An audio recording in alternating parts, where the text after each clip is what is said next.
Buksan ng iyong mga mata, gumising na at magsaya. Kalimutan na ang problema, tayo na't magpuri kay Jesus. Buksan ang iyong mga mata, Gumising na at magsaya. Kalimutan na ang problema. tayo na't magpuri sa Kanya.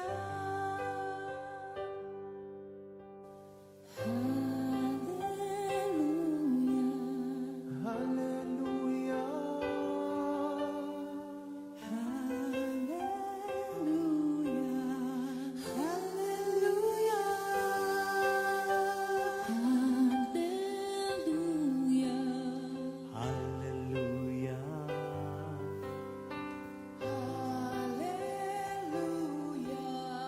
hallelujah.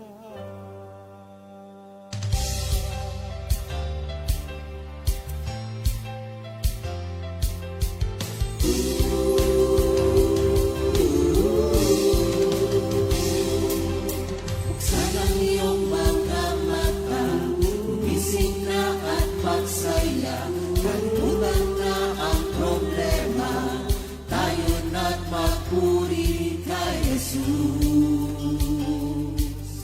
Buksan ang iyong mga mata, gumising na at magsaya. Kalimutan na ang problema, tayo na't magpuri sa Kanya.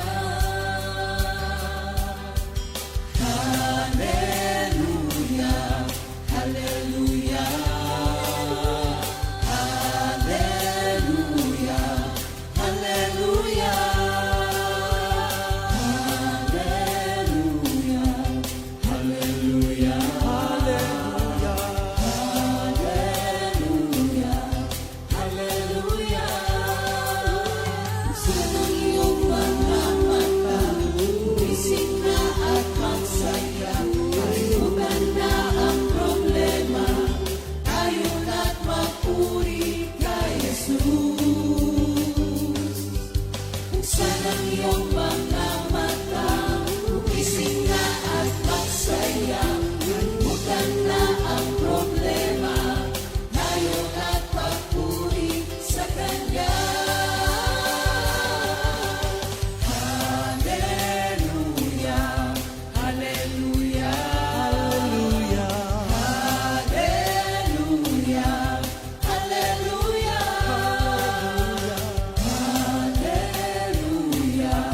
hallelujah, hallelujah, hallelujah. Di ka iiwan, di ka pababayaan. Kumapit ka, umawit ka, at magpuri sa Kanya. Buksan ang iyong mga mata, gumising na at magsaya. Kalimutan na ang problema, tayo na't magpuri kay Jesus. Buksan ang iyong mga mata, gumising na at magsaya. Kalimutan na ang problema, tayo na't magpuri sa Kanya. Hallelujah, hallelujah, Hallelujah. Hallelujah. hallelujah, hallelujah. Hallelujah. Hallelujah. Sa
praise you, love you, Lord. Lift up the name of the Lord. Lift up the name of Jesus. Lift up His name forever and evermore. Lift up the name of Jesus.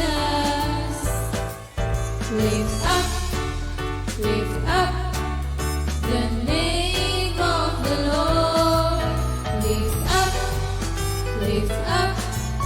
the name of Jesus. Lift up His name forever and evermore. Lift up the name of Jesus. Work together again in one accord. Work together again, praising the Lord. For He is good, mighty, and He is the Lord. Work together again, praising the Lord. Work together again in one accord. Work together again, praising the Lord. For He is good, mighty, and He is the Lord. Work together again, praising the Lord. Work together again, praising the Lord. Work together again, praising the Lord.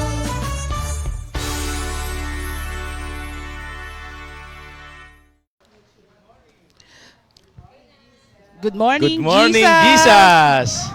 Yan. Ayan, good na good Yan, ang kumusta morning. po mga kapatid dito sa Tagaloob? Maganda. Purihin ang ating Panginoon. Salamat po kay Lord sa napakagandang Alam nyo, pagka, anong tawag doon? Maganda ang tulog, maganda rin ang gising. Tayo. Paano pag walang tulog? Ay pagka ho nag-aral, walang tulog. Opening prayer muna. Yan po, thank you Lord. Sige po, tayo po muna ay mananalangin bago ho tayo magpatuloy sa ating Panginoon, sa ating pag-aaral. Hallelujah! Panginoon, na po sa lahat, kami po ay nagpapasalamat sa panibagong umaga. Salamat po sa araw na ito at muli po kami inyong binigyan ng malalakas na pangangatawan upang sa ganun po ay kami ay makapagpasalamat at makapaglingkod po para sa inyo. Dalangin po namin, Lord, na sa umagang ito, samahan po ninyo kami. Lalo na po kami na gagamitin po ninyo. Inaamin namin, Lord, yung aming kawalan. Kayo po ang magtuturo sa oras na ito. At nawa po, yung mamutawi sa aming mga labi ay magbigay aral sa bawat isa. At unang-una, salamat po at alam namin, Lord, na sa umagang ito, may maganda na naman pong mangyayari sa amin. Sapagkat ang inyong salita, Colossus 1:5-6, na ang daladala po nito sa amin ipagpapala. Salamat po sa pangalan ni Jesus. Amen. Amen. Thank you, Lord. Yan, purihin ang ating Panginoon. Kumusta po ang buhay? Yan talaga namang yan ang lingwahe ng ating mga taga-comfy.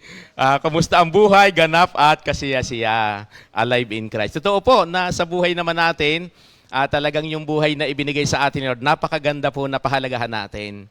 Minsan, may mga tao na hindi sila nagiging masaya sa buhay nila. Pero yung buhay Kristiyano po natin, ano nga po ang sabi ng awitin? Ang buhay ng Kristiyano ay masayang tunay. Sample. Yan, thank you, Lord. Sample ba? May sample Ng ba yan? masayang tunay. Yan, thank you, Lord. Salamat sa ating Panginoon. Muli po, bumabati po muna kami dyan sa ating mga kapatiran.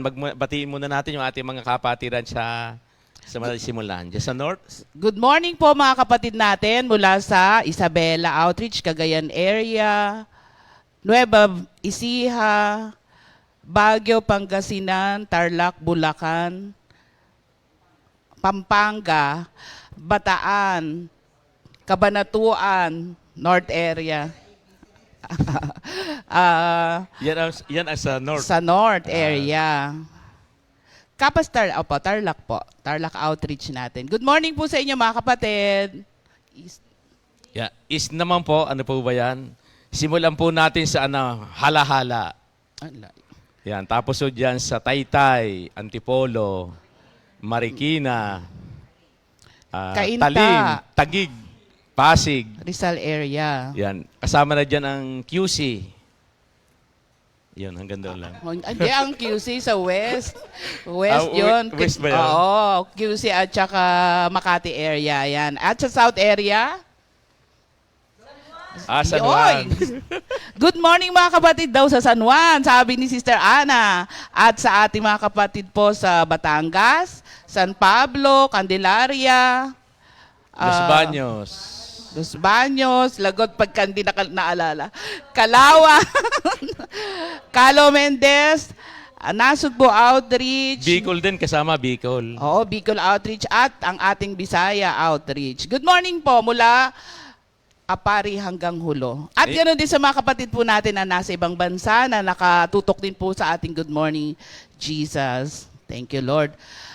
Verse of the week, mga kapatid, ay makikita po natin sa Psalm 16, verse 5. The Lord is my chosen portion and my cup. You hold my lot. Yan, sa Psalm 16, verse 5. Thank you, Lord. At ang ating countdown po ay Ilang araw na lang? 27 27 days days before before Christmas. Thank you, talagang Lord. Yan. Ay, yung ating anniversary naman, ilang gabi naman yun? Ilang Ayan, taon kaya po natin? hindi makatulog. Dahil po ilang araw na lang, 4 na araw na lang. Muli po ay Saturday, Sunday. 4 na. Oo, Basta yun yun. po, pakikwenta At least, na lang po we are looking forward sa annual celebration po ng ating anniversary at celebration na rin ng Comfy Family ng Christmas. Kaya nga po, excited ang lahat para sa araw na ito. Thank you, Lord. Ayan. Thank you, Lord. Loading. Ayan, good morning po mga kapatid. Ayan, salamat sa ating Panginoon. At kahapon nga po, ito ang pag-aaral po natin ngayon ay katuloy po nung ating pag-aaral kahapon. Thank you, Lord. Yan. Sige po, babasahin ko po muna yung word po natin sa umagang ito. Ito po ay matatagpuan dito po sa Awit 119. Simulan ko po dito sa 61 hanggang 64. Ito po ay pagpapatuloy ng ating pag-aaral kahapon. Ganito po ang nasasaad. Mga taong masasama, kahit ako ay gapusin, ang bigay mong mga utos ay di pa rin lilimutin. Gumigising akong lagi pagsapit ng hating gabi, sa matuwid mong paghatol, lagi kitang pinupuri. Tapat akong kaibigan nang sa iyo'y naglilingkod, mga taong buong puso sa utos mo'y sumusunod. Ang dakilang pag-ibig mo'y laganap sa daigdigan. Ituro sa akin, Yahweh, ang banal mong kautusan. Ito po ang mensahe ng ating Panginoon. Salamat po kay Lord doon sa ating mga mensaheng binasa sa umagang ito. Sa umaga pong ito, ang naging title nga po namin dito sa pag-aaral natin sa umagang ito ay pinamagatan nating Believer's Way of Life. Bakit ito yung ating naging pag-aaral? Kung atin nung babalikan yung pag-aaral ho natin kahapon, ay meron hong katanungan. Na ang katanungan nga ho kahapon na binigyan natin ng kapahayagan ay yung tanong na, what brings you joy? Ang sabi nga po ay, ano daw po yung nagpapaligaya sa atin? Di ba? Marami nga ho ang mga sumagot kahapon. Kay Brother Louie, ano po ang sagot niya? Sino ang nagpapaligaya sa kanya? Si Sister Joy. At marami ho dito yung mga kasagutan na dito sa loob na ang mga kasagutan ho ay family, asawa. Totoo naman po yun. Tapos sa buhay natin talaga namang pinaligaya tayo ng Panginoon. At ngayon din po, ito naman po ay parang nag-uusap nga kami mag-asawa kanina. Sabi, ano naman ang tanong natin ngayon sa umagang ito? Ang naging tanong naman ho namin ngayon sa umagang ito ay, sino po sa inyo ang gustong maging malungkot? Yan. Meron po ba sa inyong gustong maging malungkot? Wala daw. Di ba wala? Yan ang diba? Gusto nila yan maging ang kasagutan masaya. natin, wala. Tapos alam nyo, habang nag-uusap-usap kami kanina, nagbiruan po kami dito. Tinanong ko po sa kanila kanina, kayo po ba, pag kayo po ba'y walang pera, kayo po ba'y masaya? Ang sabi nila, malungkot. Kaya, Kaya ibig sabihin, no, alam nyo kung bakit hindi na ho kami nalulungkot dito? Simple, hindi na ho kami nawawala ng pera. Laging pinuprovide ni Lord. amen, Diba? amen, amen. Diba? Ibig sabihin, no, ganun tayo ngayon. Sa buhay natin, talaga namang pong ang plano sa atin ni Lord ay gusto talaga tayong paligayahin. Di po ba? Yan ho yung katotohanan eh. Kung atin hong babalikan doon sa awit 37:4, ano po ang sabi doon? Seek your happiness in the Lord. Di ba? Sabi doon, saan daw ho natin hahanapin ang kaligayahan? Hahanapin natin kay Lord. At pag hinanap po natin ang kaligayahan kay Lord, hindi na ho tayo mamumroblema sa pangangailangan. Una, yung kagalakan ibibigay po sa atin. Bakit ho? Simple gusto ho ni Lord pahabain yung buhay natin. Di ba? Doon sa Proverbs 17:22, ano po ang nakalagay doon? Ang pagkamasayahin ay mabuti sa katawan. Pero yun daw pong malungkutin ay unti-unting namamatay. Kaya tingnan po ninyo, bakit ito pinapahaba ni Lord yung buhay natin? Sapagkat tayo po ay nagiging masaya. Ngayon po, nais ko lamang pong i-recap yung pag-aaral natin doon sa awit 119. Ito pong awit 119 na pag-aaral natin, sabi nga po, ito yung pinakamahabang psalm sa Bible. At ito po ay sinulat sa acrostic form o alphabetical mula sa 22 Hebrew alphabet na may 8 lines. Di ba? Pag binasa nga po natin yan, walo-walo po yan. Yung bawat napakaganda po ng pagkakabahagi, ng pagkakasunod-sunod po dyan. At ang nilalaman po ng awit 119 ay personal na saluubin. Saan daw po ito personal na saluubin? Mula sa malalim na debosyon sa salita ng Diyos. Di po ba? Pagka nga ho tinitingnan natin yung ating habang binabasa po natin, yung awit 119, di ba parang pinapakita sa atin ni Lord na yung bang binabasa mo pa lang, parang unti-unti na ni Lord inaayos yung ating buhay. At hindi lang po yan. Ang sabi dito, at ipinahayag po dito sa awit 119, ang benepisyo kapag isinabuhay natin ang sinasabi ng salita ng Diyos. Di ba? Totoo naman po yan. Pag binasa ho natin yung Bible, yung salita ng Diyos, nagiging nagiging pakinabang sa atin. Naaayos yung buhay natin. Ang akala nating tama, noong hindi pa natin nababasa ang Bible, mali pala. Di ba? Yun nga lamang po doon sa Kawikaan 16:2, ano ang nakalagay po doon? Ang akala ng tao ay tama ang kanyang kilos. Ngunit, sa tunay niyang layon, Diyos lang ang nakatatalos. Tinan po nyo ha, kaya hindi pwedeng sabihin na, ay kahit na hindi ako magbasa ng Bible, okay na yung buhay ko. Hindi po, ito yung guide natin, yung pong salita ng Diyos. Kaya nga lagi pong ipinapabasa sa atin yung salita ng Diyos. At hindi lang po yan. At ang bawat mensahe ng awit 119 ay nagpapahayag ng legal ideas, legal na panuntunan. At dito po lahat nakalagay. Di ba, kung makikita natin, balikan natin yung awit 119, 105, ano po ang sabi diyan? Ang salita ng Diyos ay liwanag ng ating buhay. Di po ba, nung tayo mapunta sa ganitong gawain, nagkaroon ng liwanag yung ating buhay. Parang nakatatandaan ko po nung Sunday Fellowship, na yung ating, doon sa amin San Pablo, na-share ko po, sabi ko, ano yung ginawa ng Word of God sa buhay natin? Dahil kami po, kami ho mag-anak, 8 ho kaming pamilya.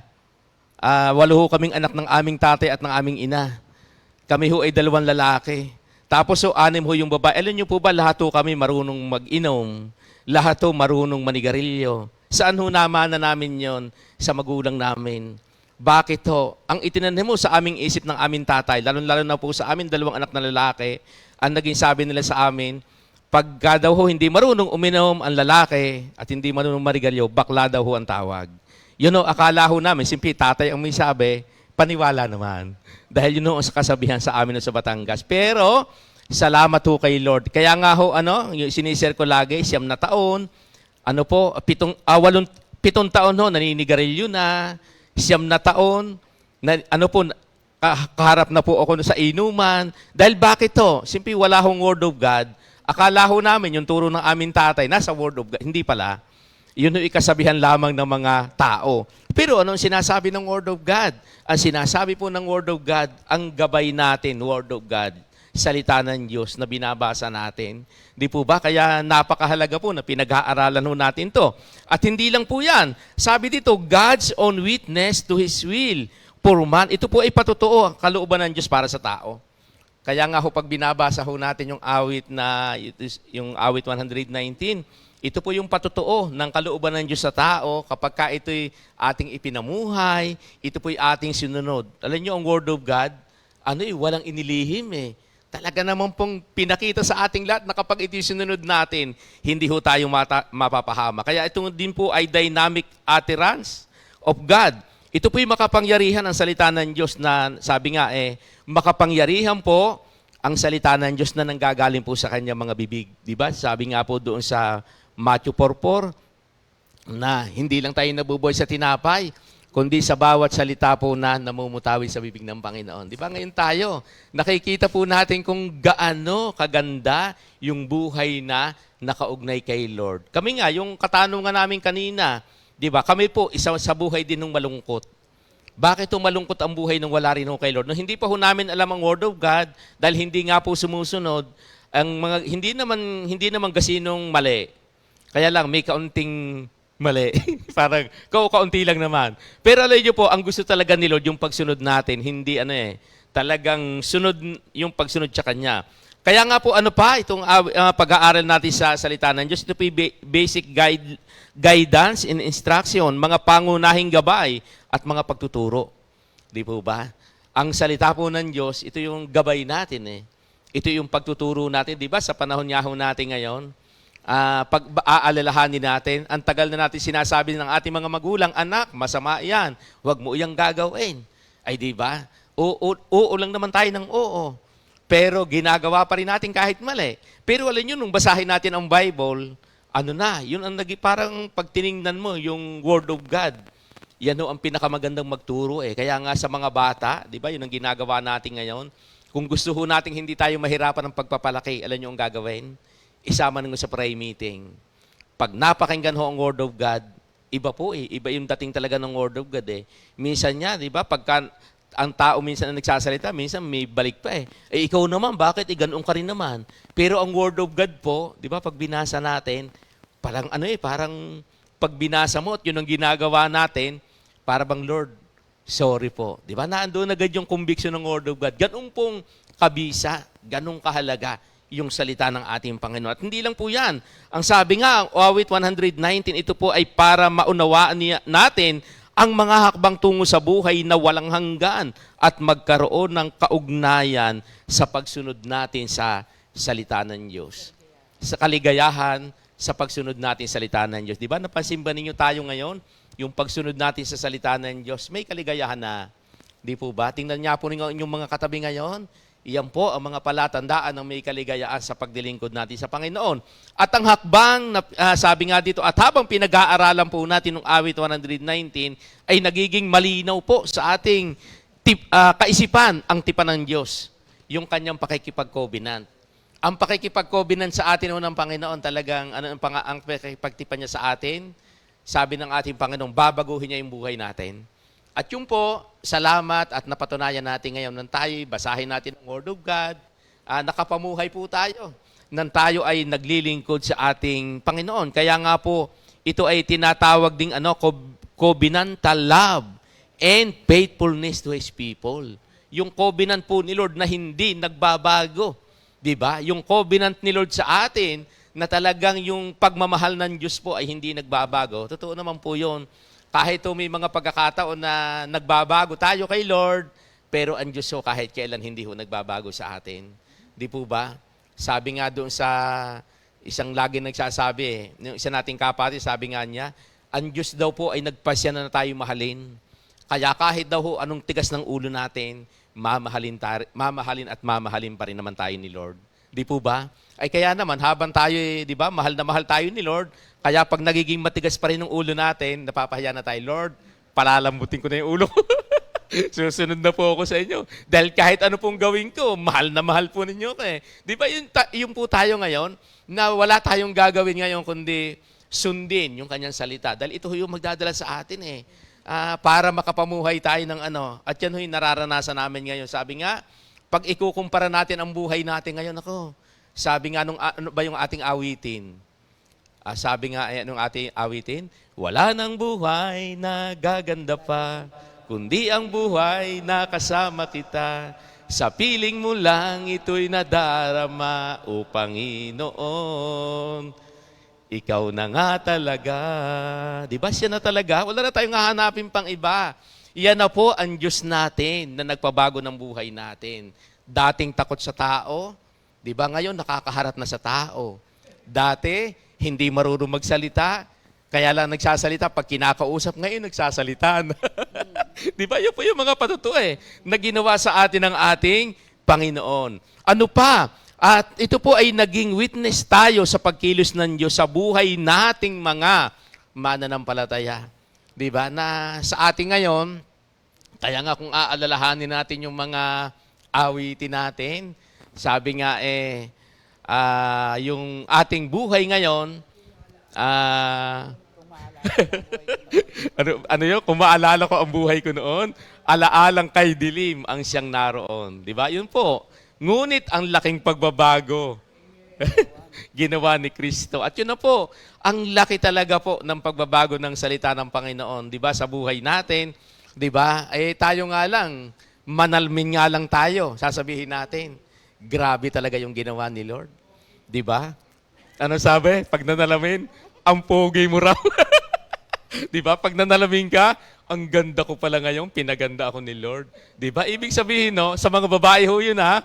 Di ba? Sa mga lalaki. Ibig sabihin, no, yun ang buhay natin, na nakita natin po kung anong naging pagpapala nito sa buhay natin. At dahil po tayo, naging aware tayo sa kaligayahan at satisfaction po ng ating salita ng Diyos, ay tayo po ngayon ay numingas. Ano po, naging maningas yung ating pagsunod sa Diyos. 'Di ba? Kung katulad dati, parang medyo patumpik-tumpik. Pero ngayon po, yung pagsunod natin kay Lord, 'di po ba pinaningas? 'Di ba? Nakikita natin yung mga magagandang bagay sa ating kapaligiran. 'Di po ba? Yung nakikita natin, tinitingnan natin yung mga bagay-bagay na nagdadala sa atin para yung bang dahil naglilingkod na nga tayo kay Lord halimbawa, 'di ba, katulad nung mga unang panahon, pag nakakita ka ng maraming damo, ano ba naman 'yan? Nagdadadamo na naman sila, marami na naman akong walisin. Ngayon, pag nakakita ka ng maraming ganun, sabihin mo na, ay thank you Lord, may wawalisin na naman ako, may lilinisin na naman ako. Tingnan nyo na iba yung pananaw sa mandata ng dati, reklamo. 'Di ba? Pero ngayon, salamat kay Lord at tayo'y nakapaglilingkod sa ating Panginoon. Yun po yung pinakamaganda. Kaya nga sa ating ngayon, yung po yung buhay, sabi nga wala nang gaganda pa sa buhay na nakaugnay sa Panginoon. Yung buhay natin ngayon, yan po yung buhay na laging punong-puno ng pagkapala sa Panginoon. Kaya ito po yung nilalaman ng awit 119 intro pa lang ho yan pinapakita sa atin ni Lord na yung awit 119, ganun pong yan.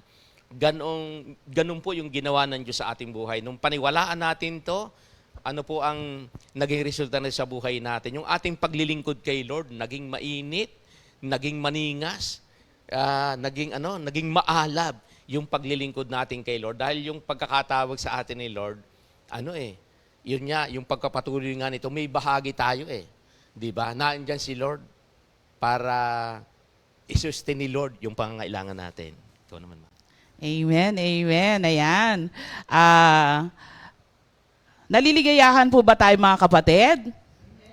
Yan, the joy of having God in our life. Diba? Ang kaligayahan na meron tayo ngayon ay kaligayahang hindi kailanman mananakaw ng kaaway. Kasi ito ay isa sa mga bunga ng Espiritu Santo na nanahan sa atin, di ba? Yung the gift of joy. So, dito nga po pag binalikan po natin yung kahapong pag-aaral, dun sa verse 57, ang sabi nga po dun, Thou art my portion, O Lord, I have said that I would keep my words.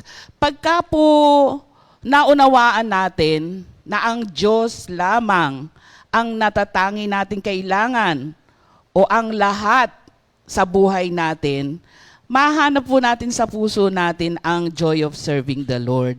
Pag inalala po natin, 42 years ago, 39 years ago, 20 years ago, pag inalala po natin, noon na wala pa po tayong kaugnayan sa Panginoong Hesukristo, ano po kaya ang maalala natin?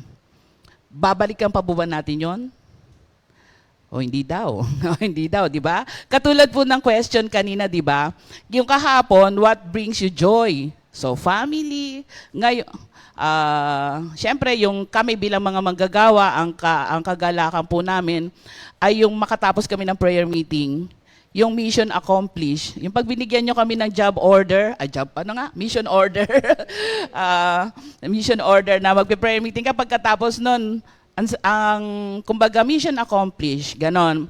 So, pagka sinabi niyo po sa amin na paki-pray si ganito, tapos nag-message back po kayo na, thank you Lord, answered prayer na tayo, naliligayahan po kami doon. So, yun po yung kaligayahan namin ngayon bilang mga manggagawa, yung makasunod sa kalooban ng ating Panginoon na bringing people to God. Yung sila man din ay manampalataya sa Diyos na sinampalatayanan namin. So, yun nga, kapag naunawaan natin na ang Diyos lamang ang tangi nating kailangan o lahat sa buhay natin, yun nga, magiging maligaya ka sa pagsiserve kay Lord. Pag naalala ko po, noon po kasing ulit ko na naman yun, syempre. Noong pong in-interview po kami dyan, bago kami kasal sa pare, sabi po nung nag-interview yung pare sa akin, ay, ang mapapangasawa mo pala ay, ano tawag? Missionary. Opo, ganun. Tapos sabi niya, syempre po, ang educational background ko, mas mataas po. Sabi niya, ano lang pala, yung kumbaga, tinignan niya po dun sa application namin, parang sabi na parang nakain mo. Parang ganun, di ba? Pero sabi ganun, syempre mababasa mo na yung reaction ng pare. Sabi niya, paano kayo pag nag-asawa na kayo? Sabi ko, bahala po si Lord. Saan kayo titira? Bahala po si Lord. Paano pag nagkaanak kayo? Bahala po si Lord. Pag nag-aral yung mga anak mo, bahala po si Lord. So sabi, nung kakaganong ko, kasi nga, kaya yun ang lumalabas sa bibig ko, kasi nauunawaan ko kung sino ang natagpuan ko. Hindi po si Pastor Simple, kundi yung pagmamahal ng Diyos sa akin. Kumbaga, nakita ko na napuno ang puso ko. Kasi nung may LSS ako, way back October 21, 1991. Ayan, natandaan pa, hindi pa ako malilimutin. Ayan. Doon ko po naranasan yung pagmamahal ng Diyos, yung pagyakap sa akin ng ating Panginoon. So, dahil nga nakita mo na siya yung portion mo, doon nag-start yung bahala po si Lord, bahala po si Lord, bahala po si Lord. Kaya hanggang ngayon, naging bahala si Lord. Tapos nung sinabi, Nung matapos ka na, sabi ng pare, ba? Ano sabi mo? tatawagin ko na po ba yung mapapangasawa ko, Father? Sabi po ng pare, wag na. Kasi ang isasagot din yan sa akin, bahala na si Lord. O, di ba? Naipasa yon. Pero ang isa pa, natuwa po ako dun sa sabi ni Father. Ang sabi po niya, sana lahat ng makausap ko, katulad mo. Lahat ng makausap ko, ganyan ang pananampalataya sa'yo. So mula po noon hanggang ngayon, kaya po babalik-balikan ko kasi para po, para maalala natin yung portion ni Lord sa buhay natin, lalo na po ako. Sabi ko nga po, nung ikinasal kami, nung binalikan ko, wala naman po talaga siyang pera. Pero witness po tayong lahat kung paanong madami yung pagkain dyan. Di po ba?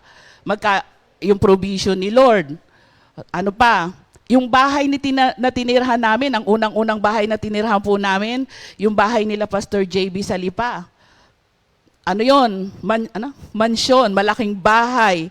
Tapos ang nakatira, ang kasama po namin doon, 2 matanda. Yung itaas po, carpeted. O, di ba, may bahay na. Tapos, ang tawag nun, ano yun? Nag-aral yung mga anak ko. Thank you, Lord. Nakagraduate na po yung isa. Naging scholar po yun, kaya nakagraduate. At ngayon, isang kembot na lang po. At kagraduate na rin po yung bunso namin. So, kung iisipin ko po, di ba, bahala si Lord. Naging bahala ang Diyos sa buhay ko dahil alam kong hindi niya ako pababayaan sa buhay na pinili ko noong nakilala ko siya. So, the joy of having God in our life, talagang makikita natin na ang mga circumstances sa paligid natin ay nagiging in favor for us. Kapag naunawaan mo yung sinasabing God is my portion, yung mga bagay sa paligid mo, in favor of you, umaayon sa'yo, kahit pangit na sitwasyon, umaayon pa rin kasi magiging bahagi ng spiritual life mo. So, yun nga, pagka nagmuni-muni tayo, when God is the portion of our life, siya yung lahat sa buhay natin. Thank you, Lord, kasi yung intimacy mo kay Lord, sabi ko nga, habang nag-aaral tayo ng salita ng Diyos, dahil nga dito sa Psalms 100, kaya po nabanggit ni Pastor Simple, habang pinag-aaralan po namin yung Psalms 119, nagiging personal mo nagiging personal na kakilala mo yung sumulat, kasi naapektuhan ka dun sa sinulat niya at nagiging bahagi ng buhay natin. So sa buhay natin ngayon, syempre, katulad nga kanina, ang tanong kanina, sino po sa atin ang gustong malungkot? Ang sagot nila kanina, ayaw namin yun. 'Di ba? Ayaw naman talaga natin ng malungkot na buhay. Ang gusto natin, masiglang buhay, punong-puno ng kagalakan. Ang gusto natin, kaya nga 'di ba, sa successful life, 'di po ba? Wala po sa atin nang merong may gustong malungkot na buhay. Kung makakita po kayo noon, gusto niyo po bang sumama sa kanila? O ayaw din natin. So we are always chasing joy in our life. We are always seeking happiness in our life. Gusto natin ng masayang buhay, ng masayang company, at ito ay sa presensya ng ating Panginoon. We are all chasing after happiness and being well. Di ba, nalulungkot ka nga pagka masakit ang ingron mo. Di ba, nalulungkot ka nga. Pero kahapon, hindi sila malungkot nung mataas ang sugar nila. Kasi damay-damay daw po. One for all. Ayan, sabay-sabay na magpapababa. Di po ba? Sabay-sabay na, anong tawag nun? Re-accounting kung ilan na nakaing sugar. So, ibig sabihin, yung kagalakan natin ngayon, ito po ay bunga ng pagkaunawa natin na ang Diyos ang lahat sa atin. Ang maganda, mga kapatid, binigyan tayo ng Diyos ng direction o instruction kung saan natin matatagpuan ang kaligayahan. Yun nga, sabi nga ni Pastor Simple, sa Word of God kanina, sa Diyos mo hanapin ang kaligayahan. Hindi po sinabi ng Bible na sa pera mo hanapin ang kaligayahan, sa kaibigan mo hanapin ang kaligayahan. Hindi po sinabi ng Word of God. Ang sabi po, sa Diyos mo hanapin ang kaligayahan. Ngayon, sabi nga, kung hindi mo daw hinanap ang kaligayahan sa Diyos, hindi mo siya makikita sa ibang bagay. Dahil ang kaligayahan nga ay nasa Diyos. Kaya sa Kanya natin to hahanapin. So, salamat kay Lord kasi araw-araw ng buhay po natin, tinuturuan po tayo para lalong maging maligaya sa paglilingkod natin sa ating Panginoon. Yun nga, tandaan po natin mga kapatid, ang paglilingkod po kay Lord, hindi lamang po katulad namin na full-time worker. Ang paglilingkod po kay Lord ay yung pong pag binigyan ka ni Lord ng word dahil sa intimate relationship mo sa Kanya at isinagawa mo ito, yun po ay service sa ating Panginoon. That would bring us joy. So, pagka po, halimbawa, katulad niyan, kasi marami pong sa atin, ang service nila kay Lord ay prayer warrior. Di ba marami na ngayon? Hindi na po sila nalulungkot dahil hindi po sila nakakapag-outreach ngayon. Nag-level up na po sila. Naging prayer warrior na po sila. Ipinagpipray po nila yung mga manggagawa na ginagamit ni Lord para mag-preach. Ipinagpipray po nila yung mga may sakit. Ipinagpipray po nila yung mga nangangailangan ng tulong. So service din po yon kay Lord. Kaya tayong lahat, tayo po, sabi nga, dun sa bilang mga Kristiyano, naging aware tayo na ang joy and satisfaction natin, dahil God is our portion, ito, yun sabi nga ni Pastor, ito ang nagpapalingas sa atin, nagpapalingas, nag-i-inflame ng ating service sa ating Panginoon. Pagbalikan mo lang po, di ba kaya nga yung awit ni Ninang Ria, pag binalikan po yon yung kung maalala ko ang buhay ko, mas kabisado pala pag may tono. Alaalang kay dilimang siyang naroon, laking pagbabago ginawa ni Kristo. Ako na nasa kadiliman, dinala niya sa kaliwanagan. Di po ba? Pag inalala po natin yon, talagang babalik ka sa liwanag, babalik ka sa joy of serving the Lord. At yun nga, wala pong puwang ang kalungkutan kapag naunawaan po natin na God is our portion. Sa 1 Peter 2:9 hanggang 10, bilang mga pinili ng ating Panginoon, sabi po dito, "But you are a chosen people, a royal priesthood, a holy nation, God's special possession, that you may declare the praises of Him who called you out of darkness into His wonderful light. Once you were not a people, but now you are the people of God. Once you had not received mercy, but now you have received mercy." So, isipin po natin kung gaanong grasya na tayo ay tinanggap ng Diyos, na tayo ay pagpalain ng ating Panginoon, na baguhin yung buhay po nating lahat. So, talagang siya ang pumili sa atin, and He is worth serving for. Kaya nga yung paglilingkod natin, nagdulot po yun ng matinding kagalakan sa ating buhay. Bilang mga Kristiyano, hindi lamang po to, kasi yung pag-aaral po natin kapos, sabi nga ni Ninang Ria, hindi lang po yun sa mga Levites. As sa 2 Corinthians 5:17, if we are joined to Christ, we are a new being na. So yung pagiging Kristiyano natin, ito yung palatandaan ng pagkakapili ng Diyos sa atin. Mula noon hanggang ngayon, bilang mga Kristiyano, tayo ay itinalaga para sa Diyos, consecrated for God. And He is our portion. He is the source of joy and well-being. So bilang mga Kristiyano, God is our satisfaction, di ba? Kaya nga, sabi ni Jesus, I am the bread of life. Di ba? Sabi ni Jesus, I am the life, fountain of life-giving water. So, yun yung nagbibigay sa atin ng satisfaction. We are satisfied by His Word.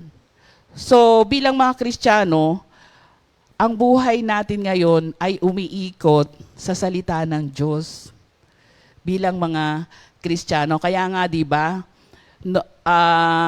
naging pamantayan po natin yung no word, no breakfast. Yung nung maliliit pa po tanda ko po sina Ella at saka si Joyce. Nung maliliit pa po sila, assign kami sa Bulacan.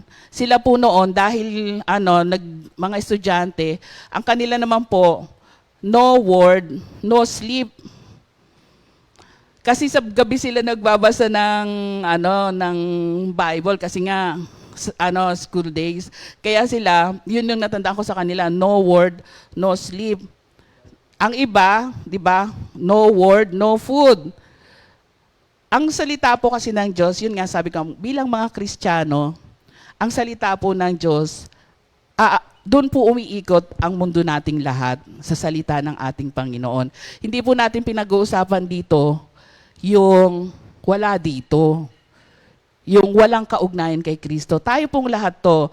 Kasi, itong Psalms 119, di ba sabi nga, nakikita pagka sa ilang panahon na po nating pinag-aaralan, nagiging very intimate po tayo sa lumikha sa atin. Lalo nating nai-enjoy yung presensya ng Diyos habang binabasa po natin itong Psalms 119. Kaya nga po, di ba, meron pa sa atin, verse of the day. So, alam naman natin na ito yung nagbibigay sa atin ng instruction. Ang salita ng Diyos ay ating mapa sa buhay natin to. Sa Psalms 119 verse 19, tayo ay sojourners, travelers of this world. 'Di ba? Pagka po nagpunta ka ng halimbawa katulad noon, nag-travel ka Hong Kong, 3 days and 2 nights. Pag first timer ka, di syempre, hindi mo alam yung lugar. So, kailangan mo ng guide, ng mapa, yan. So, yun yung, sa atin naman, dahil hindi nga po talaga tayo taga rito, ang salita po ng Diyos ay mapa natin, siyang magtuturo sa atin ng ating mga destinasyon, ng ating patutunguhan. Kaya, kumbaga, di pa parang sa modern day natin ngayon, pag hindi mo alam yung pupuntahan mo, sasabihin mo kay Google, kay Waze, di po ba? Sa atin, sa spiritual life, pag naguguluhan ka, pag hindi mo maintindihan ang takbo ng paligid mo, ng mundo mo, go back to the Bible. Kasi ang mundo nga natin umiikot sa salita ng Diyos. At bibigyan tayo ng instruction ng ating Panginoon. Sabi dun sa Psalms 119:105, ito ay tanglaw sa landas na ating dinaraanan. So, hindi ka madudulas kasi may ilaw yung dadaanan mo dahil sa salita ng Diyos. At ang salita ng Diyos, ito po ay gabay para sa ating katagumpayan.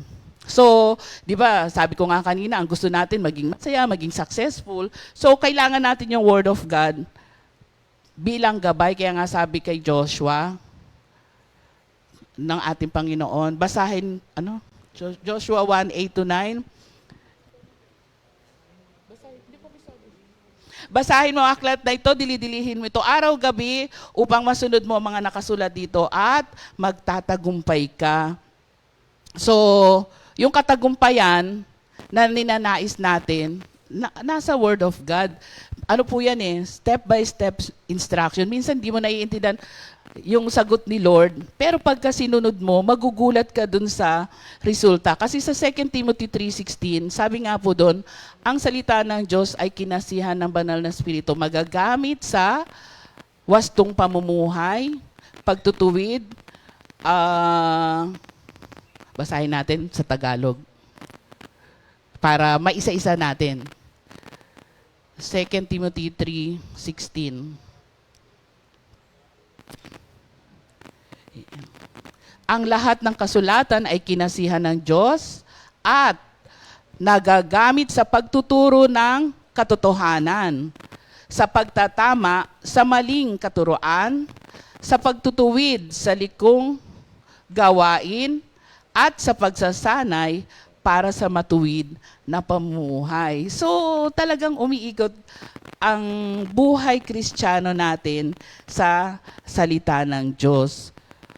Kaya, thank you Lord kasi for 42 years of existence ng ating community, talagang ipinakita sa atin na hindi na sayang ang salita ng Diyos na naitanim sa puso ng mga tao. Ito ay talagang merong pong bunga. At kaya nga po, talagang sineselebrate po natin yung victory na inimpart ni Lord sa atin sa pamamagitan po ng salita niya na sabi nga, He is our portion. Thank you, Lord.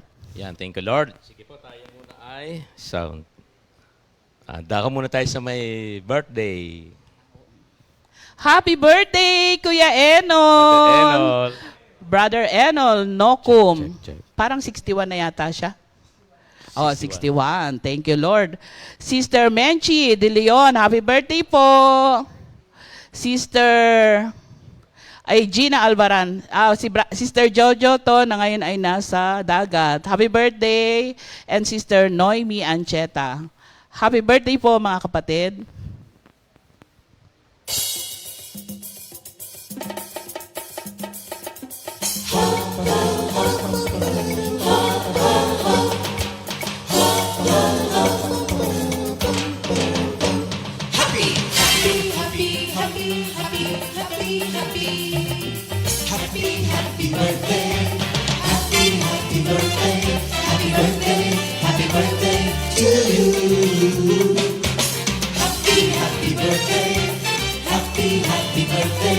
Happy birthday! Happy birthday to you. Happy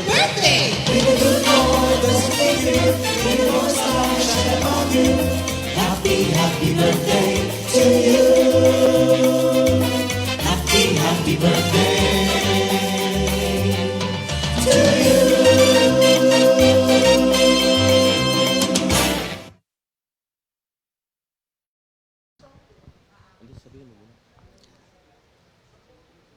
Happy birthday mga kapatid. Thank you, Lord. At ang ating repeat news song of the week, yan, Tithes is a Blessing. At composition po ito ni Ninang Mila Santaranyala.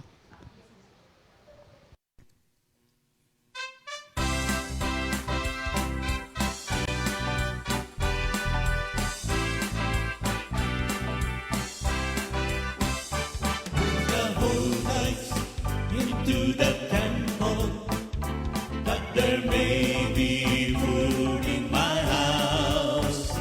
Test me now on this, says the Lord of hosts, and see if I will not pour out your blessings overflowing.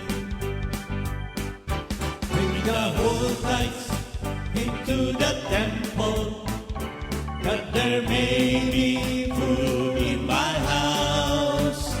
Test me now on this, says the Lord of hosts, and see if I will not pour out your blessings overflowing. God's protection will be on your crops. With good things He will satisfy us. All the nations will call you blessed. Oh, what a delightful land we live in. They will be mine, says the Lord of hosts. See how they differ, the righteous from the wicked, between those who serve me and those who turn their back. Return to me and I will turn to you. Protection will be on your crops. With good things He will satisfy us. All the nations will call you blessed. Oh, what a delightful land we live in. They will be mine, says the Lord of hosts. See how they differ, the righteous from the wicked, between those who serve me and those who turn their back. Return to me and I will turn to you. Return to me and I will turn to you. Says the Lord, says the Lord.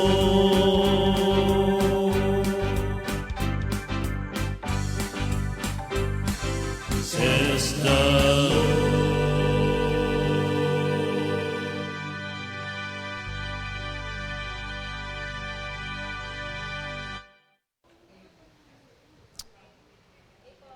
Thank you, Lord. Yan po, salamat sa magandang awitin na ano ang title? Tithes is a blessing. Yeah, kaya tayo, mananampalataya, alam nyo, yung mga awit natin talagang ano po yan, galing sa Bible. Kaya lalong tayo na pagkapala ni Lord. Ngayon po, sa pagkapatuloy po ng ating pag-aaral, basahin ko po dito sa verse 57. Sabi po dito, ikaw lamang, O Yahweh, ang lahat sa aking buhay. Kaya ako'y nangangakong susundin ang kautusan.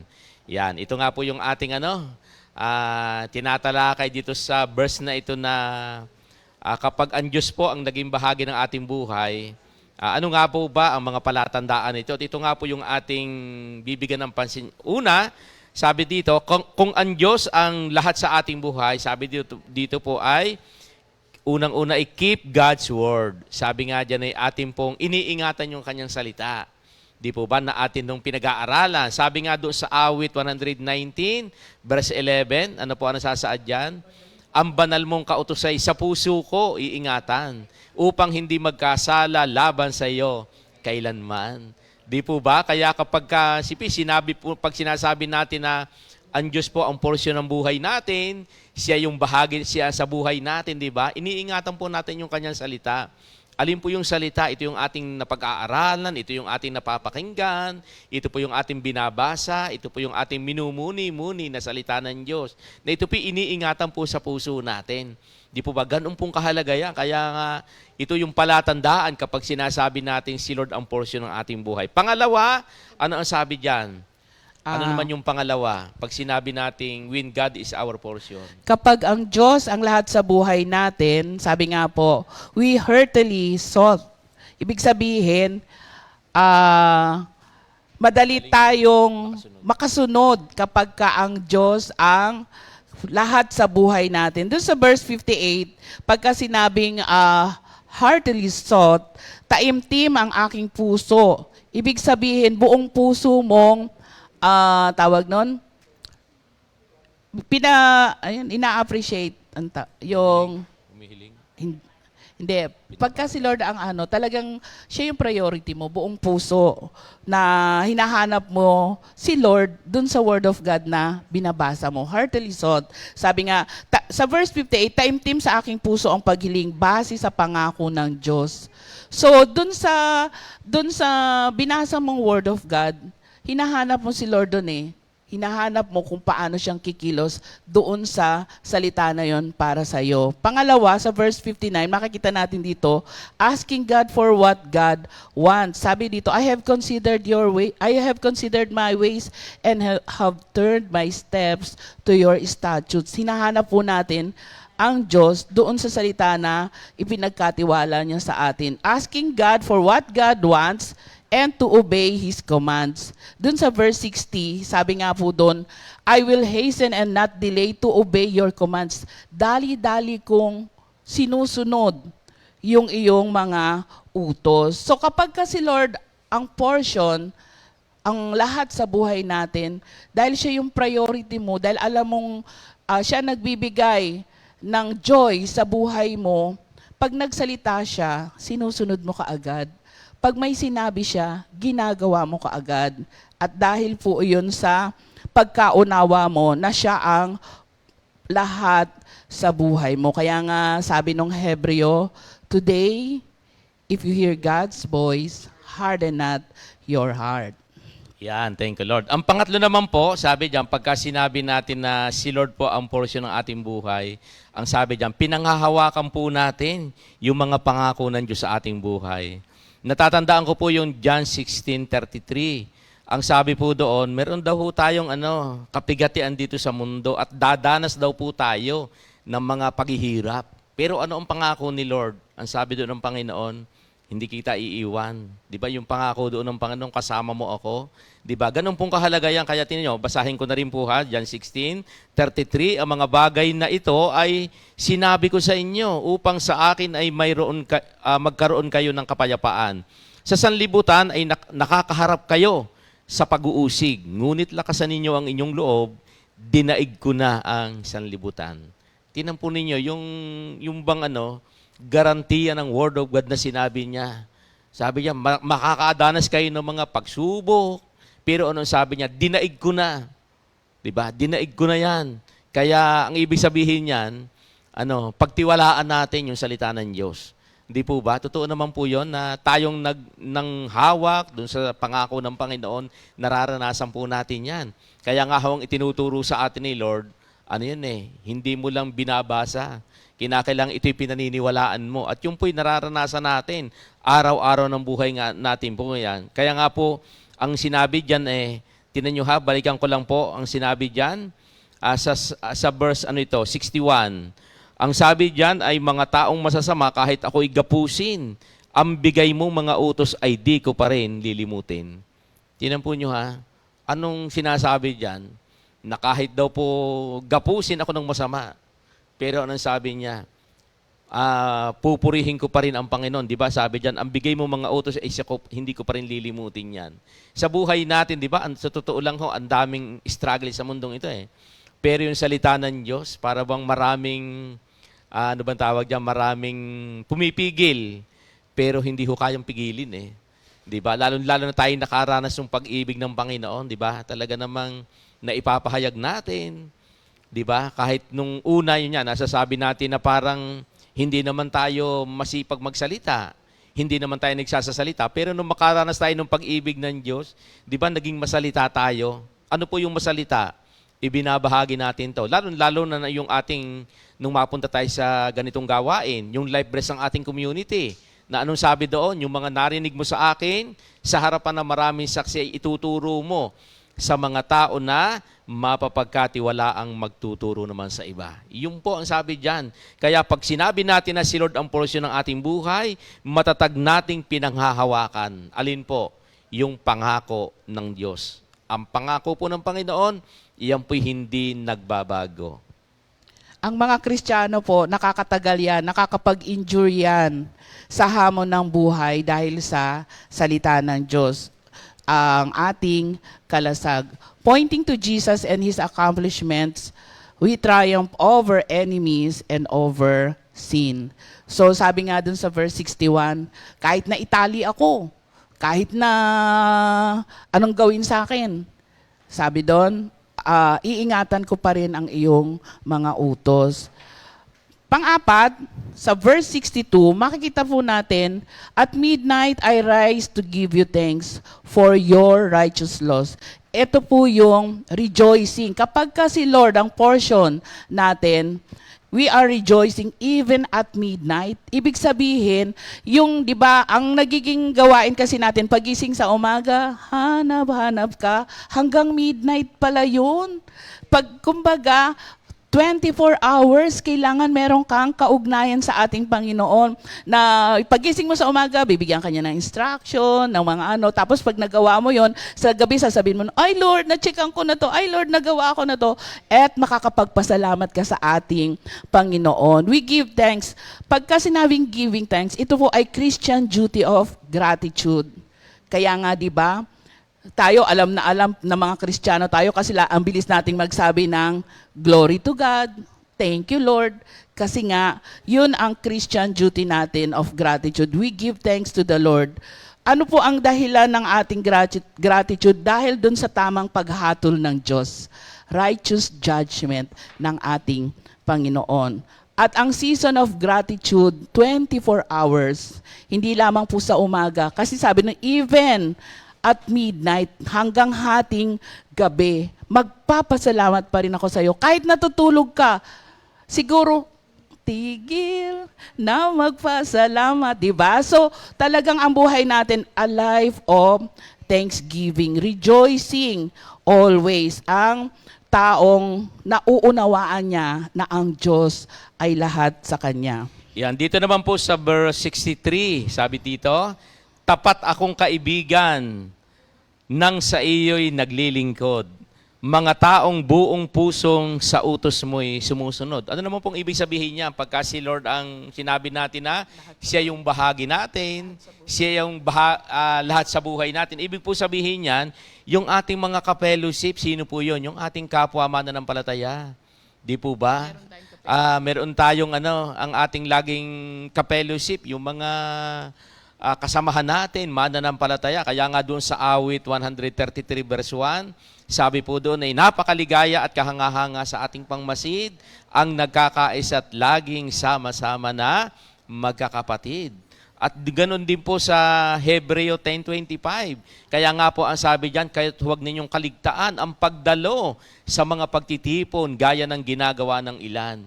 Kundi palakasin ninyo ang loob ng isa't isa, lalong alam nating nalalapit na ang pagbabalik ng Panginoon. Hindi po ba? Ibig sabihin niyan, tayo din, simple, sinasabi natin na si Lord ang lahat sa buhay natin, kaya tayo ngayon yung mga gumagawa ng daan, kung paano yung ating pananampalataya mapalalago sa pamamagitan ng ating mga kasamahan. Di po ba? Kaya nga lagi natin sinasabi na pagka nalulungkot ka, lalong makipag-fellowship ka. Pag may problema ka, lalo kang maki-fellowship sa mga ganitong gawain. Makisalamuha ka doon sa mananampalataya. At doon mapapalakas tayo ng ating Panginoon. Kaya yan nga po ang sinasabi diyan. Simpis, yan na po yung lahat sa buhay natin eh. Kaya nakikita po natin kung gaanong kahalaga sa buhay natin. Sabi nga diyan, ulitin ko po ang 63. Tapat akong kaibigan nang sa iyo'y naglilingkod. Sa mga taong buong pusong sa utos mo'y sumusunod. Diyan po sabi diyan. Sino daw po ang tapat na kaibigan? Saan daw siya nagiging tapat na kaibigan? Doon sa mga taong sumusunod. Di po ba? Kaya nga mayroong sinasabi yung Word of God na sabi doon tayo sa panahon natin ngayon, di ba? Lumalago tayo kapag kasama natin ang kalipunan ng mga mananampalataya. At yan po yung napapatunayan naman natin na kapag meron tayong kahinaan, di ba, napapalakas tayo ng bawat isa. Pag meron tayong mga mabibigat na problema, nababahaginan tayo ng mga kapatiran natin. At yun po yung nagiging blessing natin sa bawat isa. Kaya nga sabi diyan, simpis, sinabi po natin na si Lord ang lahat sa buhay natin Kaya lagi nating hinahanap kay Lord ang lahat ng bagay. Yan, ano nga yan nung namasyal si Jen sa Hong Kong, nag-message siya doon sa sa group chat, ang sabi niya, mas masaya pagkakasama kayo. Di ba? Sabi niya noon. Sabi niya. So, masaya naman po siya nung namasyal siya. Pero nakita niya, mas masaya pagkasama yung kapatiran. Kaya nga po nagbiro ako. Sabi ko, kaya po kami, Pastor Simple, hindi pwedeng mag-book na dalawa lang kami. Ang gusto po namin, kasama kayong lahat. Ayan. Kaya magkita-kita po tayo sa December 2 and 3. Ngayon po, doon naman po sa verse 64, sabi po doon, the earth is filled with your love, Lord. Teach me your decrees. Pagka si Lord po ang portion of our life, pagka si Lord po ang lahat sa buhay natin, we see the beauty in God's creation. Tingnan niyo po ang mga katabi niyo. Kung nakikita niyo yung beauty in God's creation, baka pagising sa umaga, baka, di ba? Tingnan mo si Ninong Fred, nakaganon. Seeing the beauty in God's creation. The earth is filled with your love. Dapat nakikita po natin na love is in the air. Di ba? Kumbaga makikita po natin na mararamdaman po natin yung pag-ibig ng Diyos sa kapaligiran natin. Kapag alam mo, kapag naunawaan mo na ang Diyos ang lahat sa buhay mo. The one who is in communion with God sees God's goodness, sees God's mercy, sees God's kindness, and God's love. Laging nakikita ang Diyos sa kapaligiran. Alam niyo po yung talagang in love ka kay Lord, Kaya kahit na hindi maganda yung nasa paligid mo, love pa rin ang nakikita mo. So yung pong, ang tao pong, ang Diyos, ang lahat sa Kanya. Di ba, alam niyo po yung kantang, Ikaw ang lahat sa akin.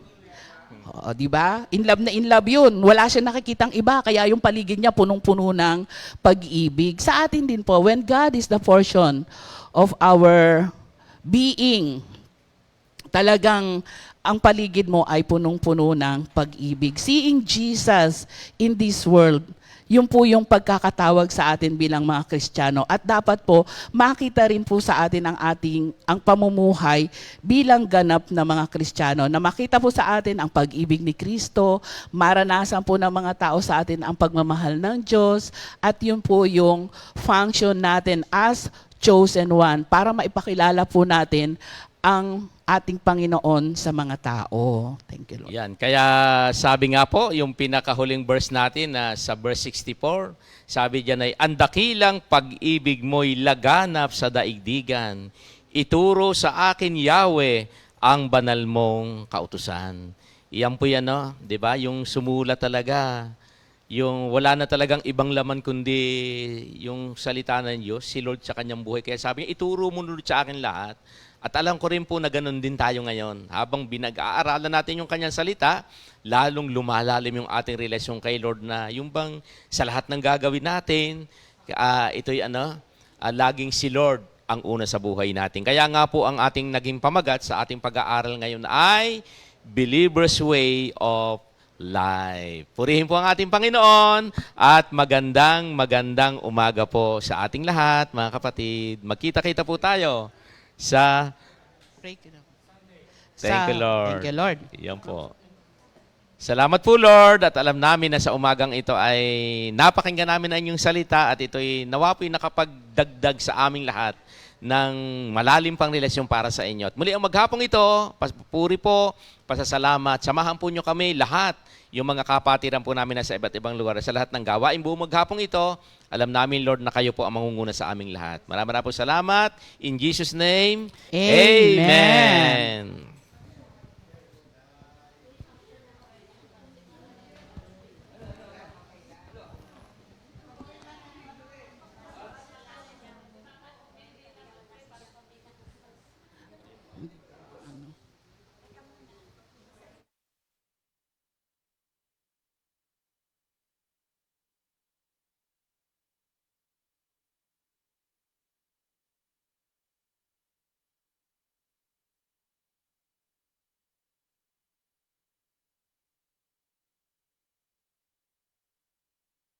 To you and me, let us proclaim the gospel.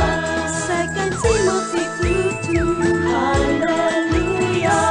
2 Timothy 2:2, praise the Lord. 2 Timothy 2:2, you and me, let us proclaim the